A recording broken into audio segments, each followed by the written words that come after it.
Саламатсыздар ма, құрметті оқушылар? Бүгінгі сабағымыздың тақырыбы сілтемелер. Оқу мақсаты сілтемелерді ұйымдастыру. Бүгінгі сабағымызда кездесетін жаңа термин сөздерді дәптерімізге жазып алайық. Құжат, документ, сілтеме, ссылка, линк, түсіндірме, сноска, футнот. Олай болса, бүгінгі сабағымызды бастамас бұрын Microsoft Word мәтіндік процессорына тоқтала кетейік.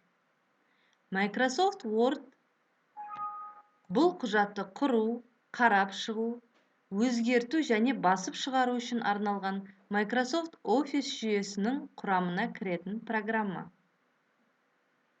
Microsoft Word мәтіндік процессорын бірнеше жолмен қосуға болады. Ол үшін жұмыс стелінен пуск, все программы, Microsoft Office, Microsoft Word командасы арқылы және жұмыс стелінен тышқанның оң жағын басу арқылы создать Microsoft Word командасын орындау арқылы іске қосуға болады. Microsoft Word терезесінің элементтеріне тоқтала кетейік. Бірінші, тақырып жолы, меню жолы, стандартты панель, пішімдеу панелі, тігінен және көлденең сызғыш, сурет салу панелі, қалып күй жолы, жұмыс аймағы және көлденең және тігінен айналдыру жолағынан тұрады. Басқару элементтері тобында орналасқан бірінші топ мазмұн деп аталады, яғни оглавление. Бұл элементтер құжатқа мазмұн қосуға мүмкіндік береді. Ол құжаттағы барлық тақырыптарға қойылған сілтемелерді бір кестеге жинайды. Басқару элементтерінің екінші тобы сноски, түсіндірмелер деп аталады.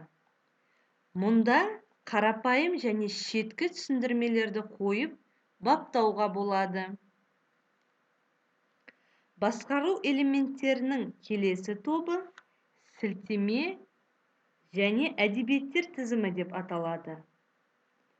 Бұл құралдар тобы ғылыми еңбектер негізделетін әдебиеттер тізімін басқаруға тінтуірдің көмегімен қандай да бір ақпарат көзіне сілтеме қоюға мүмкіндік береді.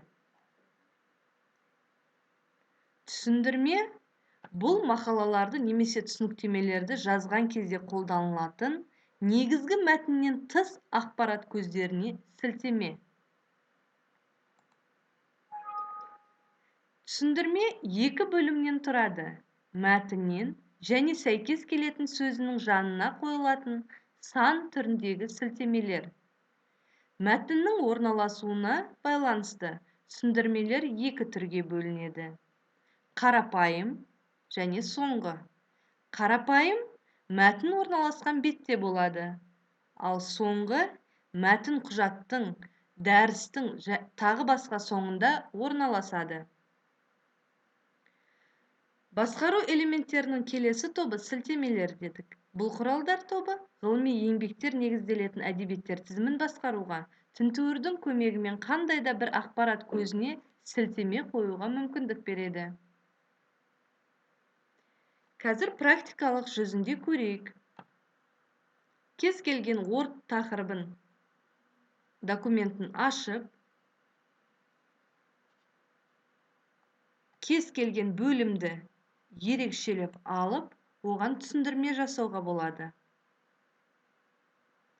Яғни, бұл түсіндірмелер тобының элементтерінде, яғни вставить сноску командасын орындау арқылы іске асады.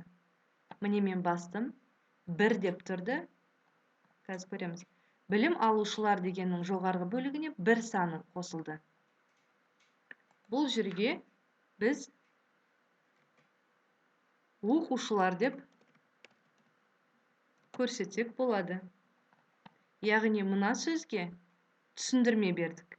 Білім алушылар деген мәтінге бірінші түсіндірме, оқушылар деп көрсеттік.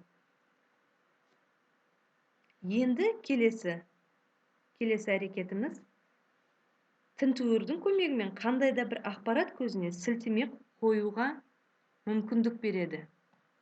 Яғни сілтеме дегеніміз нұсқау.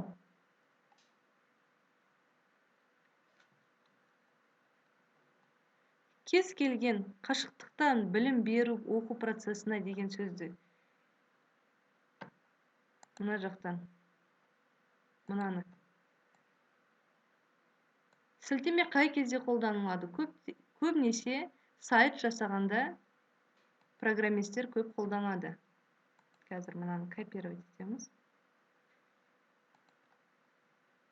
Вставить ссылку, добавить источник дегенге, автор деген жерге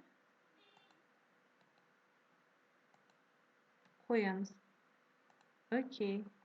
Енді мына абзацтың соңына вставить ссылку дейміз. Білім ленд. Яғни осы мәтінді білім лендтан қарауларыңызға болады деген сияқты сілтеме көрсетіп тұрмыз.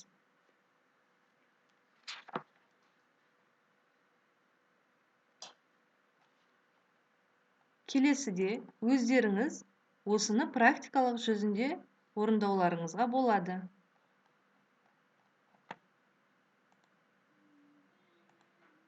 Үйге тапсырма күнделік KZ сайтынан файлдар бөліміндегі бірінші тапсырманы орындайсыңдар. Назар қойып тыңдағандарыңызға рахмет.